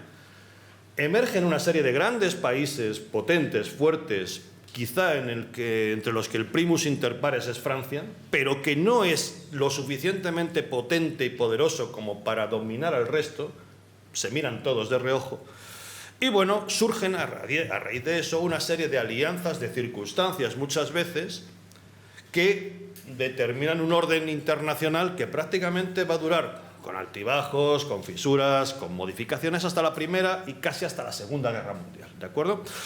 Entonces yo creo que estamos más cerca de ese orden westfaliano. Hay una serie de alianzas nucleadas evidentemente en torno a dos posiciones muy claras: Estados Unidos, Unión Europea, Occidente, si lo queremos llamar de una forma más gráfica, más sencilla, más comprensible, y luego el eje Rusia, China, cuyo máximo aliado es Irán, que a su vez tiene una serie de aliados también de conveniencia, Siria, por ejemplo, y, por supuesto, los llamados proxies en Oriente Medio, que serían Hamas en Palestina, en concreto en Gaza, serían los hutíes en el Yemen, sería Hezbollah en el Líbano, en el sur del Líbano, bueno, y no solo en el sur del Líbano, y sería la resistencia, la llamada resistencia iraquí en Irak. Todo esto genera tal amalgama de interacciones, de relaciones, de contactos a veces extraños y a veces espurios, que nos lleva a pensar que estamos en un orden, desde luego, muy volátil, muy poco seguro.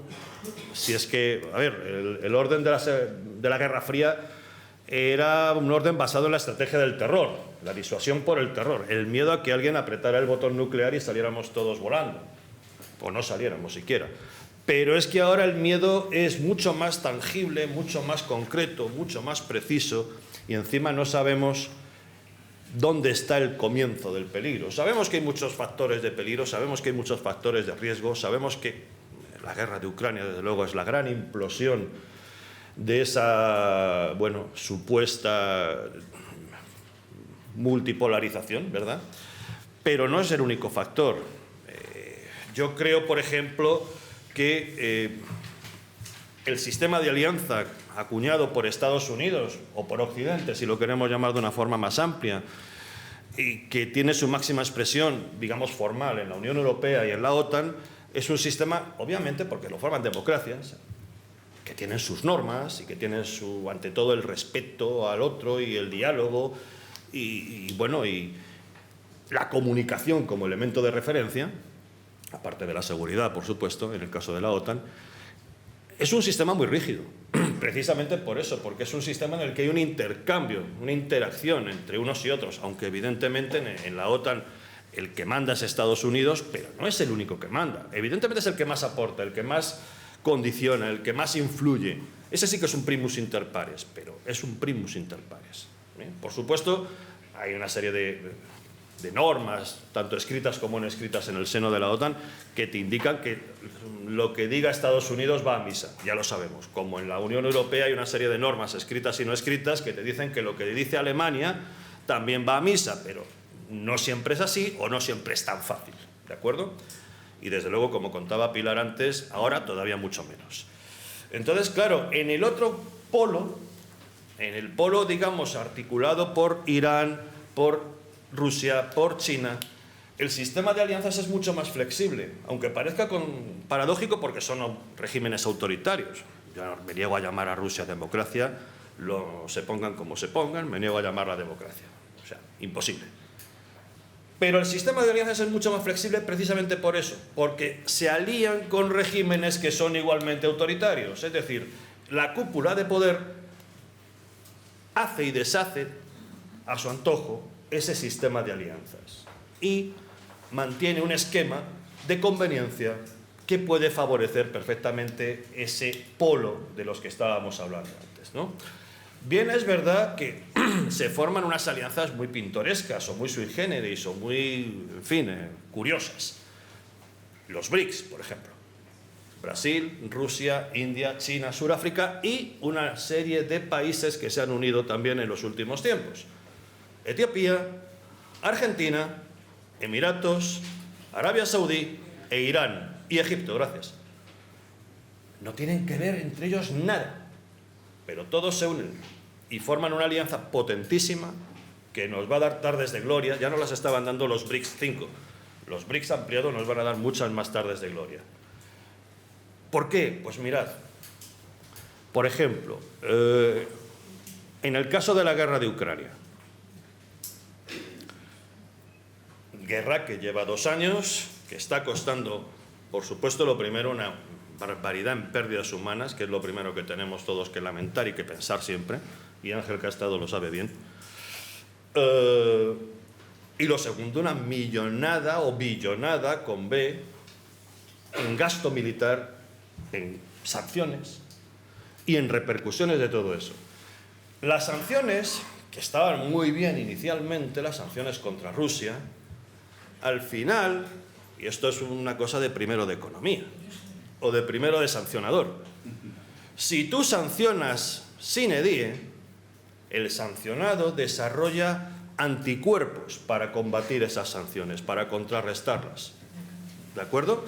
Entonces, claro, mientras yo, por efecto de las sanciones que te estoy imponiendo a ti, estoy asumiendo las consecuencias de una subida de los hidrocarburos, una subida de las materias primas, por mor de que me llegan menos productos o me llegan más caros. Y una crisis económica, en definitiva, fíjense en el Euribor y en el precio del dinero, cómo se disparó en los 2 años que llevamos de guerra de Ucrania, ahora parece que vuelve a bajar, vamos a ver lo que dura. Mientras que el sancionado, o sea, Rusia, si tú te ves sus estadísticas macroeconómicas, han ido en ascenso. Siguen exportando gas, siguen exportando petróleo, siguen exportando cereales, y esto es muy interesante, una sanción que se estableció contra Rusia era la de privarle el acceso al mecanismo SWIFT, perdonadme si me pongo un poco técnico, el mecanismo de intercambio de divisas entre países que son potencias económicas, pero cuya moneda no es una moneda convertible. Rusia es un caso, China, etc. A Rusia se le prohibió, en teoría, entrar en el mecanismo, mejor dicho, se le sacó del mecanismo SWIFT, ¿vale? ¿Qué hicieron los rusos? Pues hombre, cualquiera que haya visto 2 películas de Martin Scorsese sabe lo que hicieron los rusos, contratar a dealers, es decir, a países socios que eran los que les hacían la ñapa, si me permitís la expresión coloquial, la chapuza, el apaño de dar un rodeo al mecanismo de circulación, al circuito por donde pasaban esas divisas que volvían a Rusia sin que nadie se diera cuenta o sin que nadie hiciera como que se daba cuenta. ¿Qué países eran? Bueno, no vamos a citarlos, no vaya a ser que metamos la pata, pero bueno, podéis pensar en todos los que terminan en tan, y seguro que alguno es. Y por supuesto también en China, claro. Y algunos de este lado. Cuidado. Entonces, bueno, porque por otro lado pues también está el sistema de carga o descarga de petróleo en aguas próximas a Gibraltar, en las cuales, bueno, el barco que llega, si es ruso lo puede descargar, pero si es de otro país tercero, con bandera de conveniencia, sí que puede hacerlo, aunque el petróleo provenga de Rusia. Bueno, eso no vamos a entrar mucho más en esos temas. Es decir, estamos asistiendo a una guerra que al final nos está perjudicando a nosotros, más que nada, no está beneficiando, desde luego, para nada a la pobre población ucraniana. El presidente Zelensky está harto de pedir más ayuda, más armas de verdad, o sea, armas de verdad que sirvan, más sistemas de misiles Patriot, más sistemas HIMARS, más aviones F-16, más tanques Leopard, etcétera, etcétera, etcétera, pero que lleguen ya.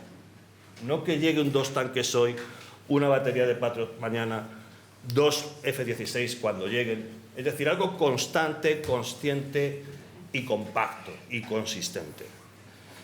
La guerra de Ucrania puede durar lo que queramos que dure. En estas circunstancias, ¿puede ganar Rusia la guerra? Pues dependerá de si cae o no cae Kharkov, finalmente. Eso también es mi opinión personal a la vista de las cosas. Pero bueno, dejando aparte esta opinión personal, que no tenéis por qué tomarla en cuenta, yo creo que en las circunstancias actuales la guerra de Ucrania ni la va a perder Ucrania ni la va a ganar Rusia. Se puede quedar así indefinidamente, todo el tiempo que queramos o que nos venga bien. O que nos venga mal, no lo sé, pero todo el tiempo que sea menester. Pero es que resulta que de la guerra de Ucrania se abre un segundo frente. Y no sé si hemos caído en el pequeño detalle, que es la guerra de Gaza. La guerra de Gaza es un segundo, en mi opinión, es un segundo frente de la guerra de Ucrania. Y lo digo por una razón. ¿Quién ataca a Israel el 7 de octubre de 2023? Atacar de verdad. O sea, tíos que bajan en parapente, que rompen con alicates las vallas de seguridad que separaban la frontera, que se meten en pickups hasta dentro de la zona de Israel, de los kibbutz. Hamás, ¿vale? Procedentes de Gaza. Hamás es un grupo tutelado, instruido, financiado y adiestrado por Irán, que es el mayor aliado de Rusia en la zona de Oriente Medio. ¿Vale? Obviamente, ¿para qué se produce este movimiento? Podemos entrar a discutir, y que además seguro que con muy buen criterio por parte de quienes plantearais las preguntas, que le pilló a Israel en la ducha, que Israel hizo, y es verdad, que les hicieron una dejadez total en sus sistemas de seguridad y defensa en Gaza y lo concentraron todo en Cisjordania, por razones políticas y no militares estrictamente, y es verdad. Pero lo que también es verdad es que a Rusia le vino de perlas el ataque del 7 de octubre de 2023 contra Israel. Le vino de maravilla, porque estaba todo el mundo pendiente de Ucrania, estaba todo el mundo pendiente de si caía o no caía el frente oriental en Ucrania. Estaba todo el mundo pendiente de si, se conseguía pegar un empujón más hacia la frontera a las fuerzas rusas, que parecía que se estaba en esa tesitura, o si por el contrario las fuerzas rusas iban a responder empujando a su vez y contraatacando y echando a los ucranianos de las zonas que habían reconquistado, ¿verdad? Y cuando estábamos todos mirando mapitas y mirando informativos y leyendo artículos muy sesudos y analistas muy expertos en la materia, van los muchachos de Hamás, el grupo terrorista Hamás, porque vamos a llamar a las cosas por su nombre, es un grupo terrorista, como Yihad Islámica, como Hezbollah y como tantos otros. No, el grupo islamista. Oiga, no, mire usted, el grupo terrorista. ¿Que son islamistas? Sí, pero eso es el segundo apellido, el primero es terrorista. Van y se meten hasta la cocina en Israel. Y cometen la mayor masacre de judíos en un solo día desde el Holocausto. Como decían los clásicos, qui prodest, a Rusia. Porque de inmediato todos, periodistas, analistas, politólogos, militares, etcétera, políticos, por supuesto, giramos la vista en dirección a Palestina. Que, por cierto, llevaba un tiempito ya prudencial fuera de foco, o casi fuera de foco. Solo los 4 frikis que nos dedicamos a estos temas la seguíamos de cerca. Y vuelta otra vez ya a empezar el asunto. Pero la guerra, ahora mismo, cuyo final, por cierto, la de Gaza, quiero decir, cuyo final, por cierto, es como bastante incierto, bastante oscuro y bastante poco predecible, y yo no me atrevo a predecirlo, desde luego. Si no me atrevo con la de Ucrania, imagínense ustedes con la de Gaza, con todo lo que hay ahí.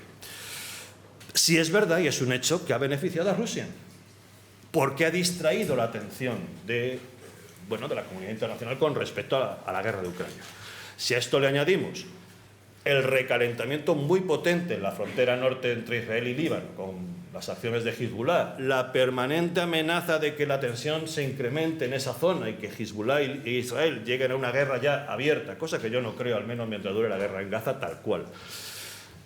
Los hutíes lanzando ataques sistemáticos, parece que han bajado la intensidad porque también se ha hecho una intervención militar aliada en el Mar Rojo para impedir precisamente los actos de ataque contra embarcaciones civiles, comerciales, occidentales e israelíes u occidentales que iban hacia Israel, a invitación, por cierto, a la que España declinó, lo que le valió la felicitación de los hutíes.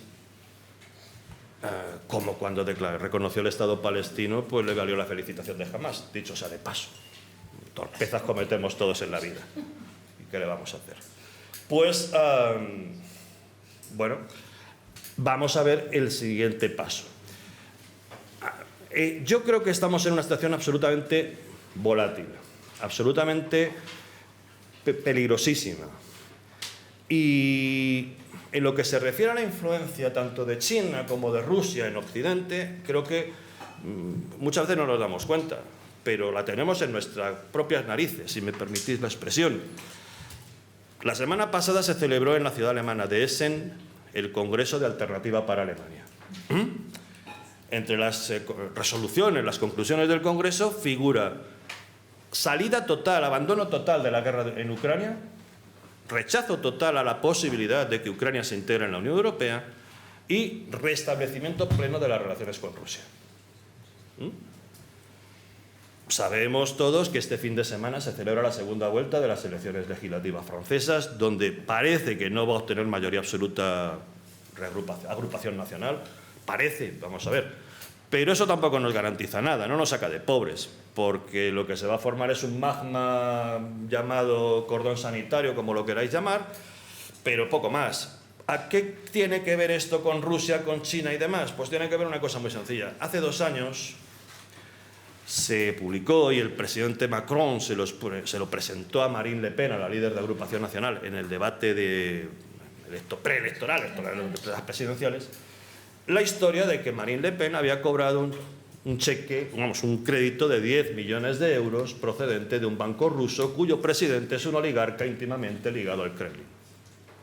Hombre, yo no digo, como dicen algunos, que esa afirmación de Macron y esa información que se dio y que nadie ha desmentido, ni la propia Marine Le Pen tampoco, les costara la presidencia, pero sí que es evidente que le supuso una merma de votos notable, muy notable. Pero, bueno, en el gobierno italiano, uno de sus viceprimeros ministros, Matteo Salvini, que por cierto lleva mucho tiempo callado, afortunadamente, sí, que siga así, pues se hizo célebre por aparecer en redes con camisetas con la efigie de Putin, en la Plaza Roja, hace 3 años, ¿vale? Pero, oye, mira, más cerca todavía, más potente todavía, más inmediato todavía. Tenemos unas elecciones en Estados Unidos el 5 de noviembre. Uno de los contendientes es Donald Trump, a quien todos conocemos, claro. Donald Trump está loco si llega a la Casa Blanca por terminar la guerra de Ucrania, a su modo, claro, a su modo. Y por restablecer una alianza o una asociación o un partenariado, como lo queráis llamar, privilegiado con Rusia. No así con China, con quien tiene sus filias y sus fobias, porque entre medias está el tema de aranceles y la competencia comercial, pero sí con Rusia, que le viene muy bien. Porque chinos y rusos son amigos, pero bueno, son amigos hasta que dejan de serlo. Pero de momento son amigos y se llevan muy bien. Y ya lo dijo el otro día en el debate, bueno, por llamarlo de alguna forma, que mantuvo con Joe Biden, que si él estuviera en la Casa Blanca, a ver, hay que tomarle con la distancia con la que hay que tomarle a Trump, pero bueno, lo dijo. Si yo estuviera en la Casa Blanca, la guerra en Ucrania se acababa en un voleo, en un santiamén, ¿de acuerdo? A ver, no lo sé si es verdad o no es verdad. Lo que sí sé es que él haría todos los esfuerzos por acelerar el fin de la guerra de Ucrania, siempre en beneficio propio. Y dejaría a Ucrania en una situación bastante más desventajosa, bastante más desventajosa. Yendo al tema, y voy a ir terminando, al tema de la guerra de Ucrania, y solamente 2 pinceladas. A mediados de junio, el 15 y 16, se celebró en Suiza una conferencia que nos la vendieron como si fuera la gran cumbre mundial para la paz y la liberación y el bienestar y el futuro de Ucrania. Se presentaron allí 90 gobernantes, más ONGs, organizaciones y tal. La declaración final es una mera declaración de buenas intenciones y me atrevería a decir que ni siquiera de buenas intenciones, de intenciones, y encima no la firman 12 países. Hubo 12 países que se negaron a firmar la declaración, que es lo más inocente, aséptico y soso que te puedas encontrar. Porque no tiene nada, nada. Más allá de Rusia, no des el botón nuclear, no vayamos a hacernos daño. Más allá de esa tímida advertencia de la posibilidad de que, bueno, a Vladimir se le ocurra un día que tenga una mala noche o que haya comido mal, hacer como que va a lanzar bombas nucleares, que no las va a lanzar, que no las va a lanzar. Más allá de eso no hay nada en esa declaración. Bueno, pues ni con esas 12 países, y no eran 12 países cualquiera, se negaron a firmarlo. Arabia Saudí, Emiratos,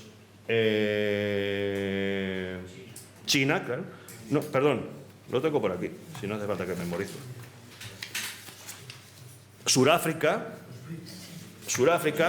y, curiosamente, no me preguntéis por qué, aunque tengo mis ideas, y el Vaticano. ¿Y el Vaticano?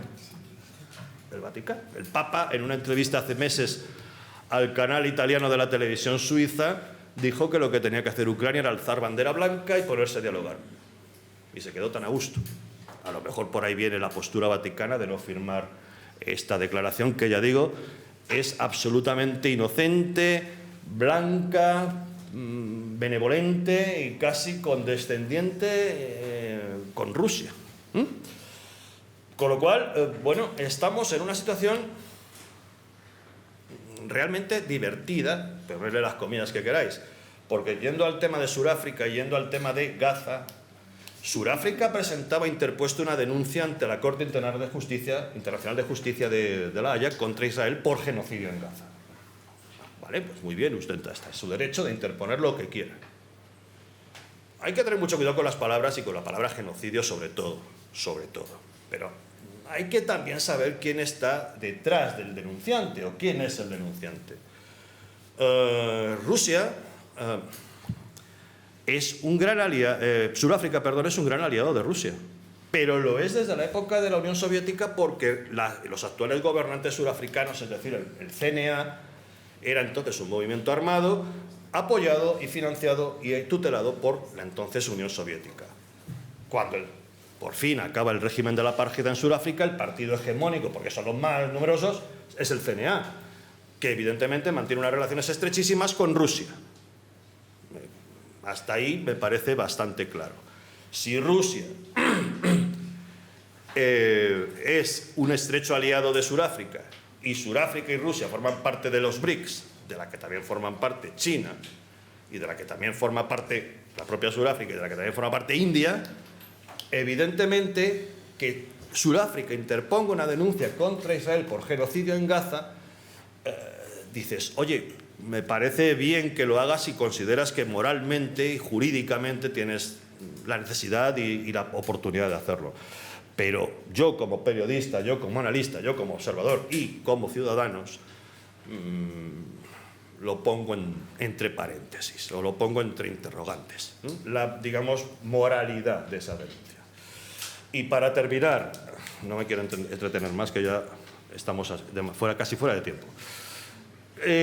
Yo creo que estamos en esto, en un orden westfaliano, es decir, en el que hay una alianza que a su vez produce varias alianzas de conveniencia frente a otra alianza nucleada por Estados Unidos y, si queréis, también por la Unión Europea y que llamamos de forma amplia Occidente, que están confrontadas, que van a seguir confrontadas y que desde luego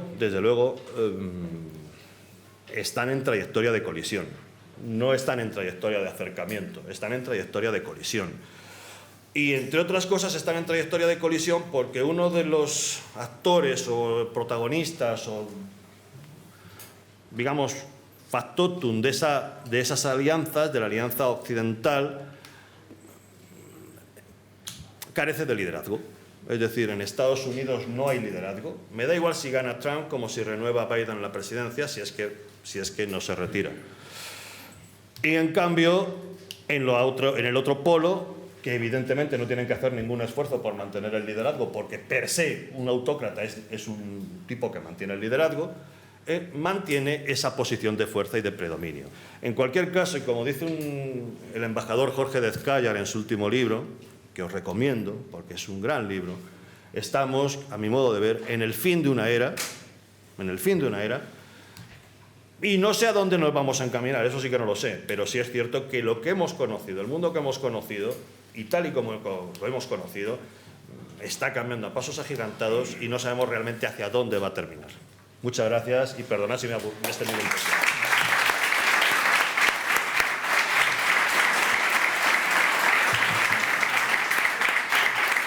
Bueno, Nos hemos quedado sin preguntas, lo siento mucho, no podemos alargarnos mucho más. Hemos visto distintas perspectivas, hemos empezado desde una geopolítica del ser humano y su sufrimiento y sus dificultades, que en el fondo es lo importante porque todos lo debemos medir en términos de cómo afectan las cosas a los seres humanos. Hemos pasado a un enfoque más regionalizado de una serie de cuestiones muy importantes para terminar con una visión más global. Pues efectivamente no sé si hemos encontrado muchas respuestas, pero esto es lo que hemos hecho esta tarde y queremos dar las gracias a los tres ponentes por esta reflexión. Muchísimas gracias. Gracias a vosotros.